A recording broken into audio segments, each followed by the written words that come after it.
Ronda Rousey just dropped a bomb on WWE, and she is not holding back. In her explosive new book, Our Fight, Rousey lays out a series of damning accusations against Vince McMahon, painting a picture of a toxic backstage culture and manipulative creative control that has left the wrestling world stunned.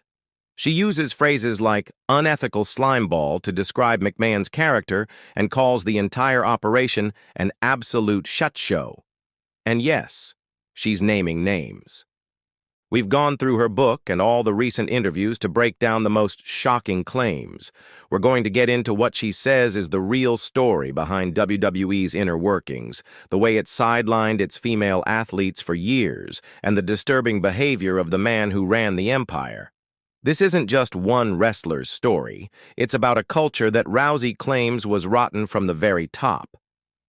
The Evil Emperor, where the character ends and reality begins.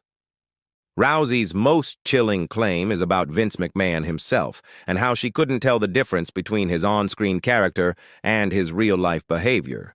In her book, she writes, "It's hard sometimes to know where the evil, unethical slimeball character of Vince McMahon played out for the camera's ends and the actual questionably ethical, many times sued and multiple times accused of sexual misconduct, Vince McMahon begins." That single sentence says it all, doesn't it? It suggests the Mr. McMahon character, the villainous, power-hungry boss we saw on TV for years, wasn't much of an act. She even compares McMahon's grip on WWE to the Emperor Palpatine from Star Wars, which gives you a pretty clear picture of a tyrannical leader ruling a dark empire. This wasn't just about creative frustration. Rousey is alleging that McMahon's real-life conduct was consistently questionable. She points to his long history of lawsuits and public accusations as proof that this was a pattern, not a one-off. For any fan who ever wondered how much of the evil boss was just for the show, Rousey gives a pretty chilling answer: very little. The Phantom Menace, Vince's avatar and control from the shadows. When Vince McMahon resigned from all his roles at TKO in early 2024, amid a federal investigation and a horrifying civil lawsuit, a lot of people hoped things would finally change. The official story was that a new era was dawning, but Ronda Rousey completely dismantled that narrative. She claims that McMahon never actually gave up control. According to Rousey, McMahon just kept running things through his longtime associate, Bruce Prichard. In a fiery social media post, Rousey said, "Bruce Prichard is basically Vince's avatar. If he's still around, Vince still has a hand in the business. Vince was still running things through Bruce when he was gone before." That is a massive accusation. Calling him an avatar implies Prichard, the executive director of Raw and SmackDown, was just a puppet, taking orders from McMahon long after he was publicly gone. This suggests the so-called fresh start at WWE was a sham, and that the Phantom Menace was still pulling the strings from behind the curtain.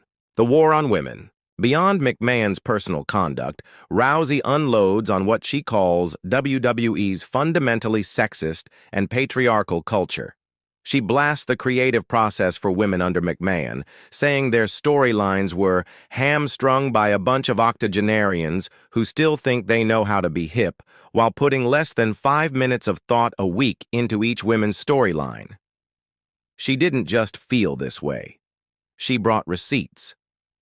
Rousey points to a now infamous women's tag team match that was given just 30 seconds of TV time. To give you some perspective, she noted that was less time than every single man on the roster got for his intro music alone. And this wasn't a new issue. Rousey calls out WWE's ugly history of objectifying women, bringing up the infamous bra and panties matches where the goal was to strip your opponent.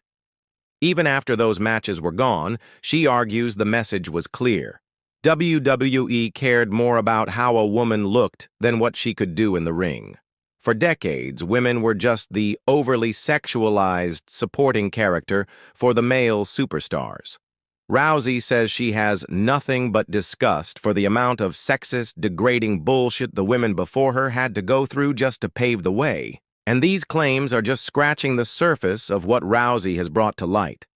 Before we get into how the fans, not WWE, forced the company to change, and her shocking reaction to the recent Vince McMahon lawsuit, do us a favor and hit that subscribe button and ring the notification bell. You won't want to miss our breakdowns of the stories that are shaking the very foundations of wrestling. A revolution from the outside. While WWE loves to pat itself on the back with slick video packages about the women's evolution, Rousey is quick to remind everyone that this progress didn't come from the goodness of management's heart. She claims the company was basically arm-barred into it by the fans. The turning point, she says, was the massive social media backlash to that insulting 30-second match, which started the viral hashtag #GiveDivas It was that fan-led movement, not a sudden change of heart from Vince McMahon, that forced WWE to start treating its women's division with some respect.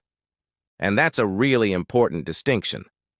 Rousey argues that all the progress, like the historic all-women's main event at WrestleMania that she was part of, was just a reaction to bad press, not a proactive move because they suddenly believed in their female athletes. This completely reframes the women's revolution. It wasn't a gift handed down from the top. It was a hard-fought victory won by the talent and the fans who demanded something better. Not surprised. The lawsuit and the culture of silence. Maybe the most sobering part of all this is Ronda Rousey's reaction to the graphic sexual assault and trafficking lawsuit filed against Vince McMahon by former WWE employee Janelle Grant. Her response was blunt and chilling.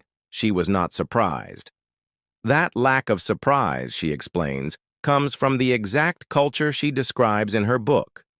When you believe the company is foundationally sexist and patriarchal, these kinds of horrific allegations feel like a tragic but not shocking outcome.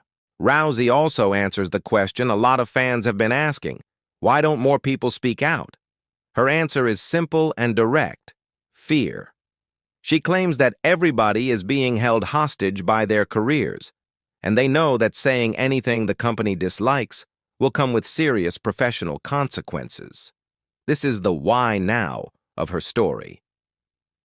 Rousey feels free to speak out because she has no plans to go back to WWE unless there are major systemic changes.